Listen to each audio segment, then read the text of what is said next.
Vamos para mais um vídeo que vocês mandaram para nós. O Zen mandou: o Team Plasma é a verdadeira igreja e eu posso provar.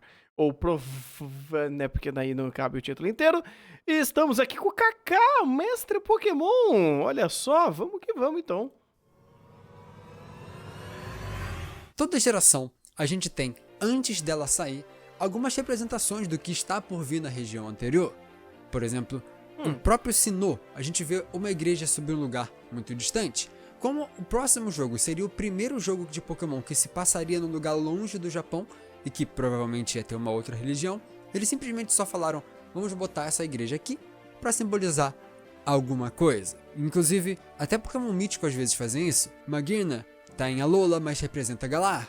Keldeo tá em Unova, mas representa Kalos. Tem alguns Pokémon que são assim, mas vamos lá. Vamos falar sobre todas as conexões que o Team Plasma tem com várias religiões. Isso é um evento canônico? Ou eu não sei. Eu não sei se isso é real. É um conceito legal, inclusive, mas eu não sei o quanto disso é real. É só mais uma teoria maluca de Pokémon dentre tantas outras que existem. É real? É true? Uau, incrível. Vamos começar do começo. Vamos falar sobre algo que é simples. Mas isso começou, tipo, Gen 5, 6, 7.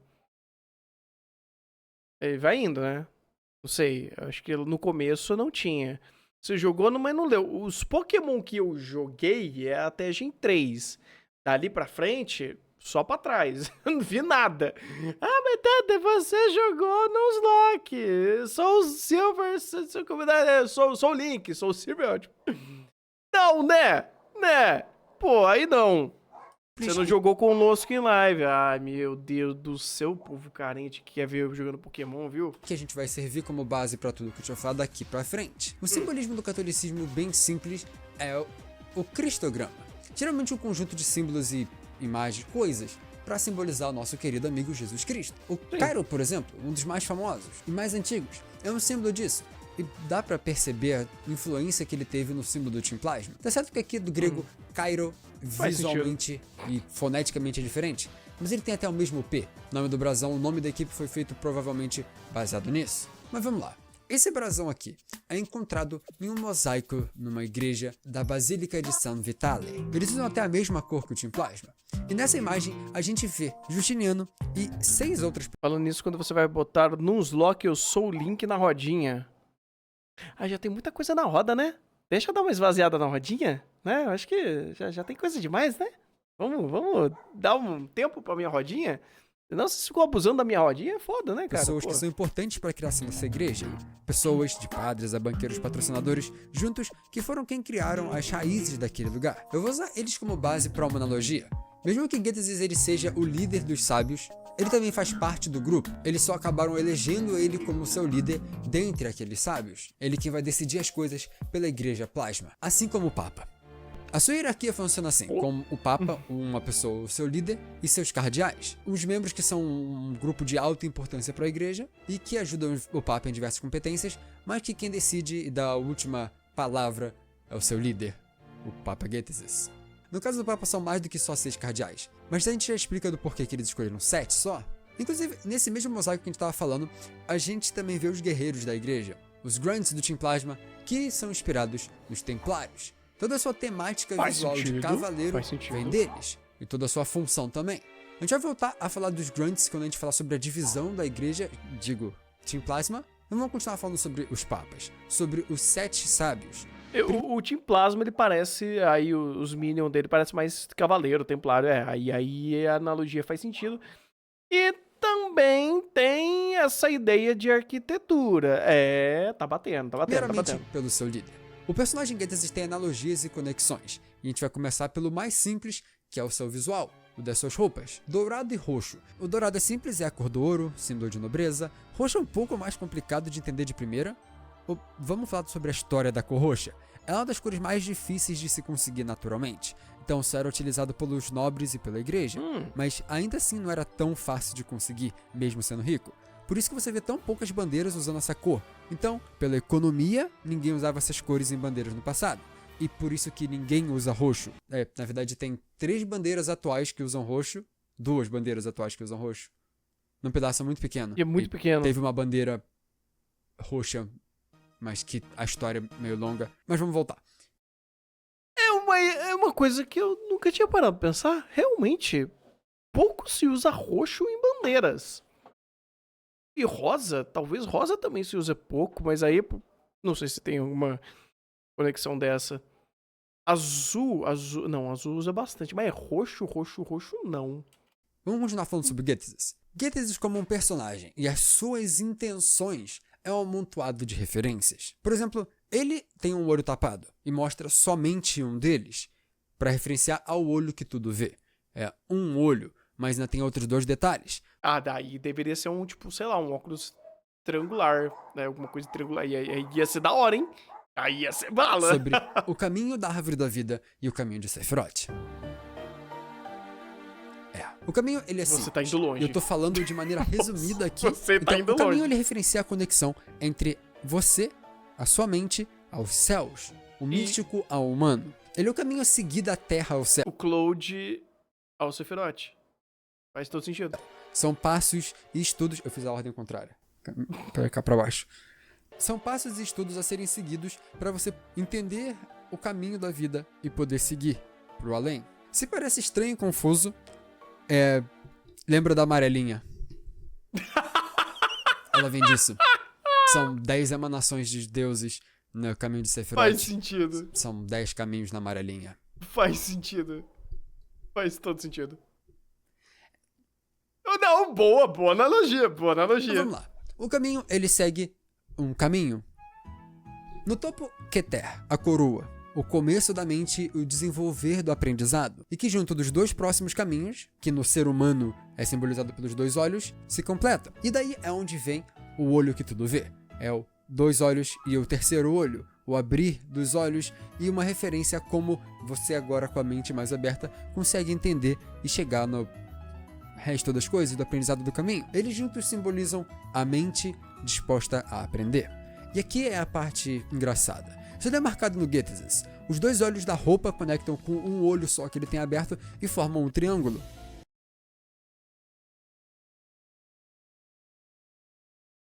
Tá, eu acho que eu precisava de um chapéu de alumínio. Eu não sei se eu tenho alumínio em casa pra fazer um chapéu. Mas tamo indo bem. Tamo indo bem. É simbolizado por uma coroa, que inclusive tá na própria roupa do Gettys. É uma coroa, mas que depois... E os 3 chifres dele?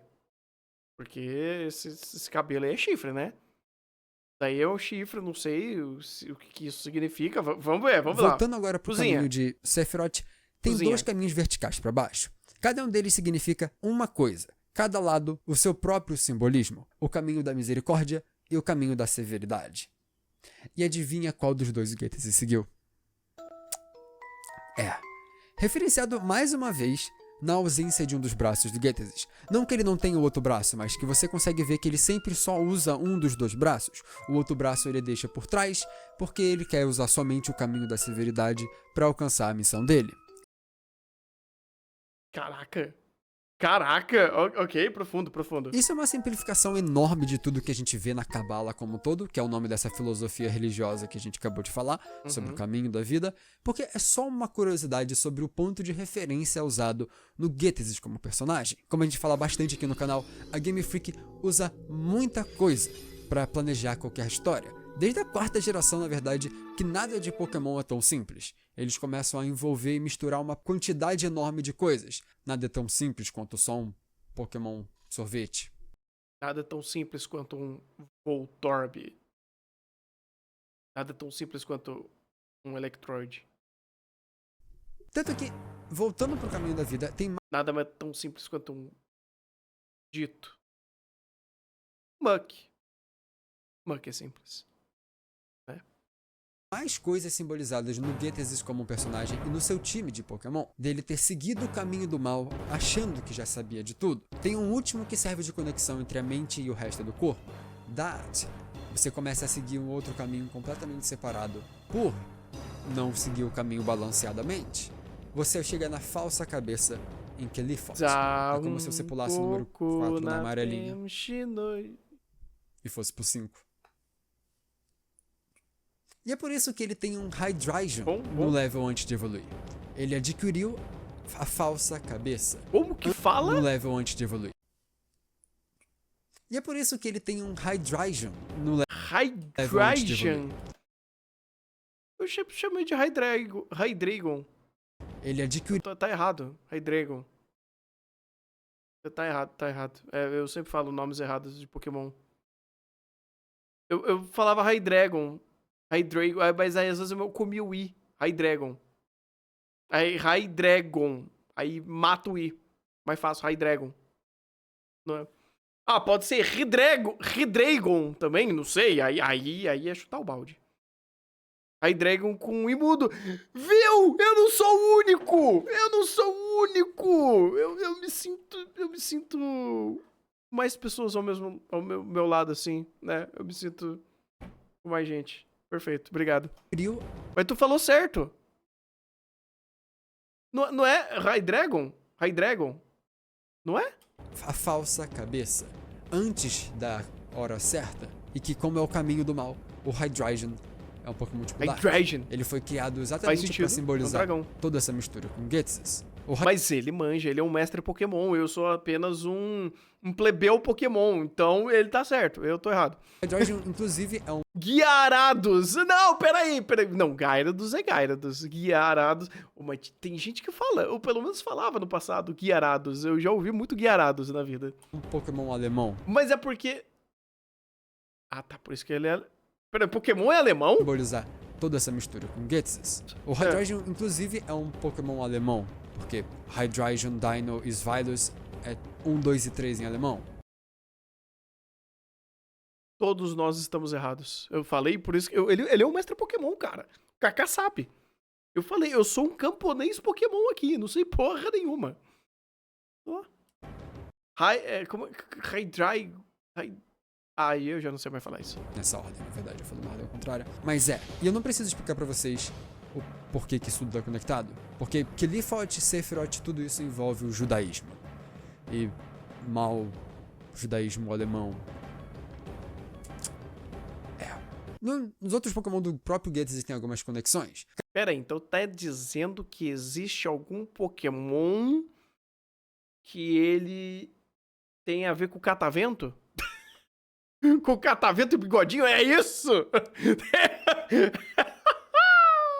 Pera aí! Pera aí! Calma lá! Cada um dos Pokémon dele tem um simbolismo diferente. Por exemplo, Cofagrigus tem a ver com os reis. E Bisharp é que ele usa o N como um peão e que ele, na verdade, é um bispo. Tem mais conexões entre o time dos Pokémon. Ele não era, tipo, um samurai maneiro? Pô, eu sempre pensei que ele era um samurai maneiro. Tipo, sei lá, com espada e tal. E aí, não. Caraca. De cada treinador ao longo da história de Pokémon. Isso dá pra fazer um... Nazicho.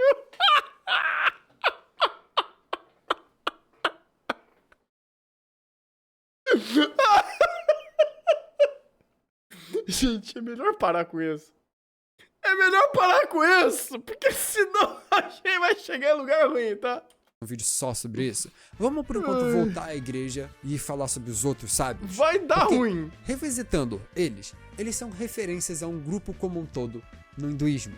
Nos 7 sábios. O número 7 no hinduísmo, da cultura indiana em específico, é extremamente importante. São 7 chakras que você tem no seu corpo, os 7 rios importantes para o país. Mas mais importante, os 7 pecados capitais, os 7...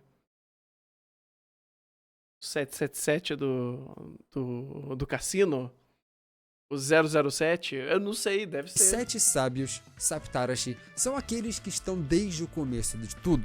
Desde o começo da história do planeta como um todo, e que servem a Mano, provavelmente monologia. 7 bolas do dragão, tá aí, bala 7 belo, tudo tá conectado, rapaz. Tudo tá conectado, cara. Nossa. É o rei atual da época, mas que basicamente ele é o homem acima de todos. E que como... 7 esmeraldas do caos! Tá certo, tá tudo conectado, rapaz. 7 Jojos? Não, aí não. Jojo foi parte 8, né? O líder, ele é quem pode se comunicar com o divino. com deusa Vishnu. E tem uma história, inclusive, muito importante. Vishnu avisou a Manu sobre uma grande inundação que ia acontecer. Mano. E que Ela chegou e falou, vai ter uma inundação. Ah, mano. ele, então, deveria ir atrás de salvar os 7 sábios. Jojo tá no Manu 9, ai. é o primeiro homem mano. puro, rei, e que serve para os Saptarashi o ensinarem sobre as coisas e ele virá o líder de todos, que nem alguém que a gente conhece. A gente também tem que lembrar que toda essa menção é algo que é em torno de um reinado, e em Unova, por exemplo, a gente sabe de 2, que a gente sabe muito sobre ele nos jogos. Essa grande inundação que a gente mencionou pode ser referenciada no Abyssal Ruins, que é o segundo castelo. Ela está embaixo da água, provavelmente pelo aumento do nível do mar, e que lá residiam os antigos rei e rainha. E que por isso você encontra várias relíquias nesse lugar. Coroa, vaso, dinheiro, várias coisas que pertenciam aos reis. Isso inclusive conecta com o Jellicent, que você encontra logo ali em cima, do lugar onde antigamente ficava o castelo, que é um Pokémon tipo fantasma. E eles têm até a coroa na cabeça para conectar diretamente aos que ali morreram como reis. Ou seja, era pra ter um Pokémon dele. Era um rei e uma rainha só. É aqueles famosos Pokémons que só tem um. Na verdade, não tem só um, tem um zilhão daqueles, né? Tem todos os Pokémons. Acontece. Tipo, minha infância, inclusive, foi constantemente sendo destruída. No Pokémon, no anime, fala, só tem esse Pokémon. Aí você vai pro jogo, você tropeça em 57 daquele Pokémon, todo mundo tem a mesma aquele Pokémon. É foda. E esse não é o único castelo em Unova. O outro reinado foi no templo que encontramos no deserto, soterrado pela areia, que pode ser uma referência ao Templo de Salomão. A gente lá encontra não um rei, mas um Pokémon que era conhecido como Sol. Lamão. Volcarona é um bicho nesse nível. Realmente, ele é lendário, né? Volcarona, que é baseado em Seraph. E isso, mais uma vez, voltando a Getesis, Sephiroth. Os 2 pilares de Sephiroth são simbolizados... É meio místico. É porque eu sei que o bicho é brabo pra caramba. Pseudo-lendário. É porque ele é muito broken. Inclusive, no Templo de Salomão. Boas e Jashi. Ou Boas e Joaquim. Boa, Joaquim. Boa. Depende da língua. Cada um dos 2 pilares tem uma cor. Preto e branco. Já que você precisa de ambos para manter o balanço. Assim Faz como sentido. os 2 lendários, talvez os 2 reinados tenham caído por isso, por não estarem juntos. No final de Black and White, cada um dos 2 lendários, quando invocados pelo N, tem a sua cutscene, cada um deles vindo de um dos 2 lados do castelo.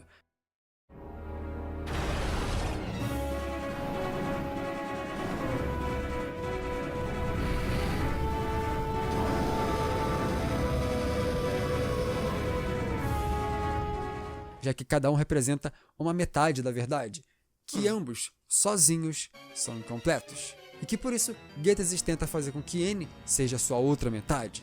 Tenta coroar o seu filho e ensiná-lo uma visão de um lado. O único problema é que ele acaba influenciando N desbalanceadamente e que existem outros fatores externos no mundo real que sempre vão fazer parte do aprendizado. Mas aí ele tá tentando meio que criar um contraponto a ele mesmo, sabendo que ele é mal, ou que ele representa o mal, ou algo do tipo. Ou ele não se vê dessa forma, aí eu já não sei. E o N, como uma pessoa normal, quer aprender mais sobre as coisas, então não tem como ele servir a somente um dos lados. Por isso, há esse desbalanço.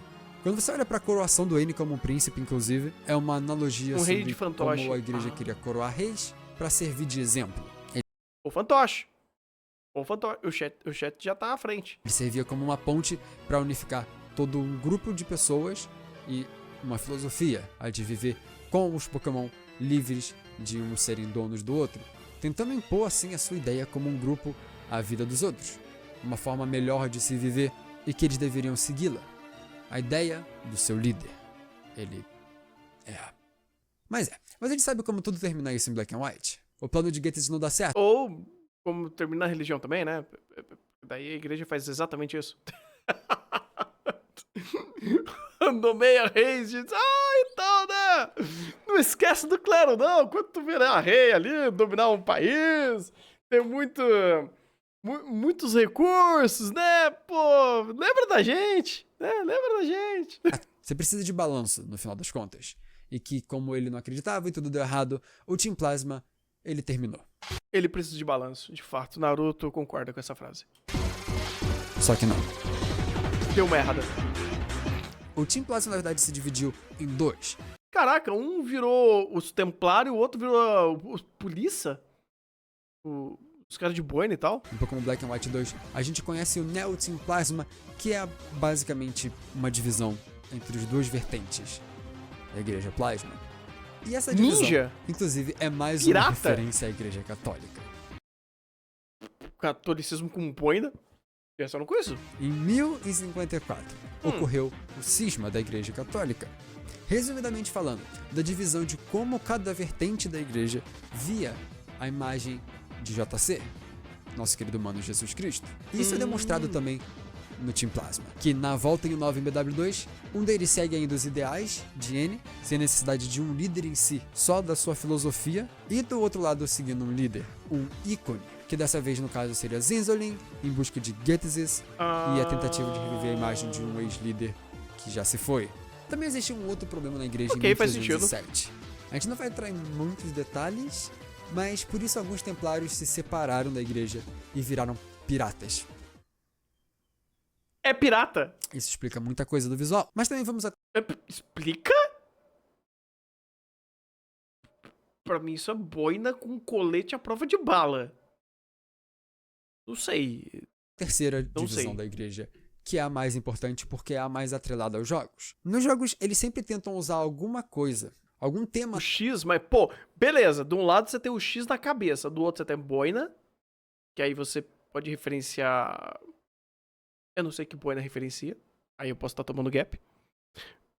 Uma máscara, aí eu acho que o pirata não faz isso, quem usa mais é ninja, talvez, quem sabe? O pirata usa porque cheiro de peixe em alto mar é horrível, pode ser isso, não sei. Colete à prova de bala, aí não tem defesa, aí é colete à prova de bala, aí não tem o que fazer. Você não é o pirata. Eu não sei que bala perdida você tomaria no mar. Não sei. E é isso. Atual para poder comunicar facilmente aos jogadores o que eles estão querendo demonstrar. Em Black and White 2, é no Boina é coisa de forças militares especiais, é verdade. É verdade. fato do grupo se render puramente à tecnologia, em busca de recobrar o controle a qualquer custo. Um dos temas que é mais abordado com o seu novo líder, Chorus.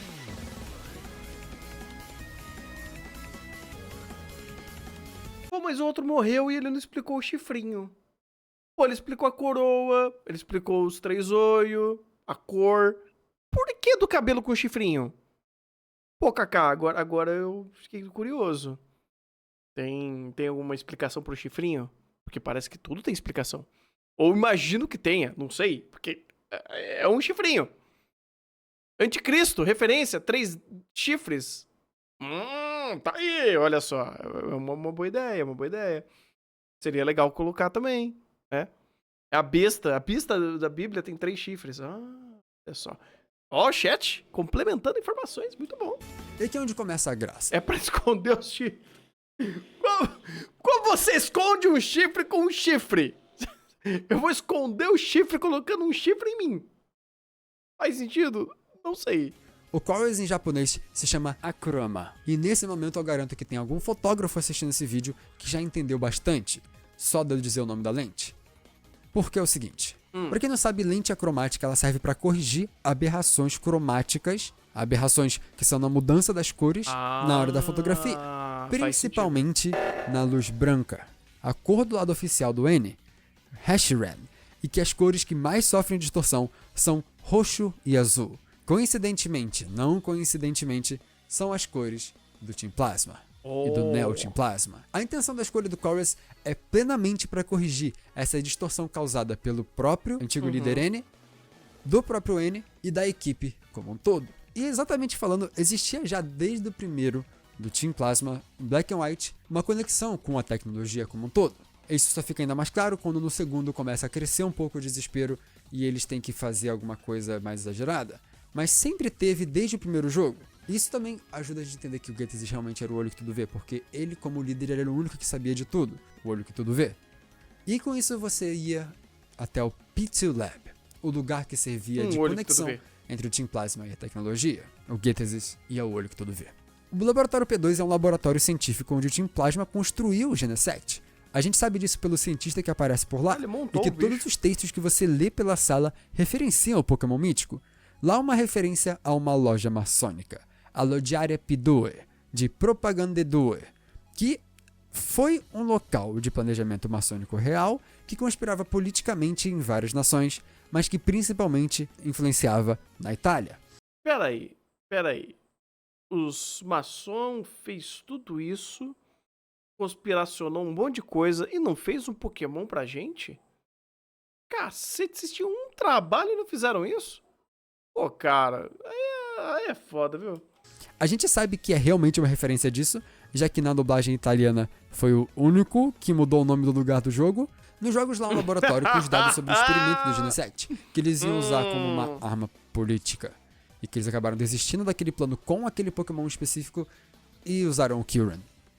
Por isso que tudo aquilo acontece. Então eles tentaram recobrar o controle, o poder na marra.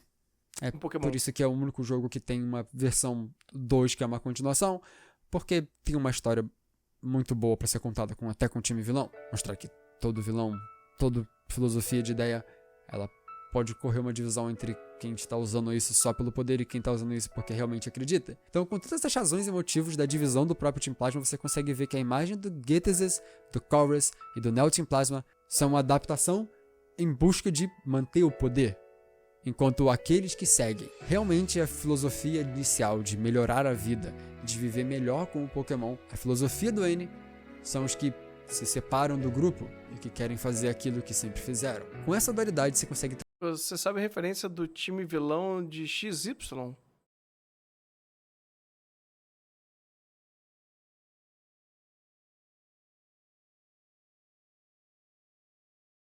Ah, tá. Chegamos nesse assunto de novo. traçar paralelos de como era vista a imagem do N no mundo Pokémon, como os acontecimentos históricos do jogo influenciaram. Os maçons ficaram com medo do que os seres humanos poderiam fazer caso um Vaporeon existisse na vida real. Na verdade, eu acho que eles só se arrependem de não ter feito isso antes. Tanto o Team Plasma, tanto quanto das pessoas no mundo Pokémon. Porque daí eles estariam controlando o mundo com o Vaporeon. Essa trilha é muito pica, tá? Essa trilha é muito boa. Boa vibe. Boa vibe. Kaká do céu, tu foi longe. Tu foi muito longe. Tu, tipo, foi pra estratosfera e não explicou o cabelinho do outro cara do XY, do XYZ, é ótimo. Do BW2. Por que o cabelinho do cara do BW2 ele vai, tipo, dar uma volta assim? É uma coroa? Uma coroa não, uma auréola? Não sei. Quem sabe? Não faço ideia. Eu nunca pensei sobre isso. É interessante pensar sobre isso. Tipo, eu entendo que muita gente que faz personagens, histórias, coisas do tipo, eles se baseiam muita coisa da nossa vida, né, da nossa história, das nossas referências pra de fato fazer isso, sabe? Você fazer toda um design de personagem pensando nisso, e é legal ver isso. É muito over, é tipo, é sair pra estratosfera da hiperracionalização. Mas quando você tem uma linha guia que te chega até ali, é legal entender. Tipo, ainda acho super over, mas é legal ver isso.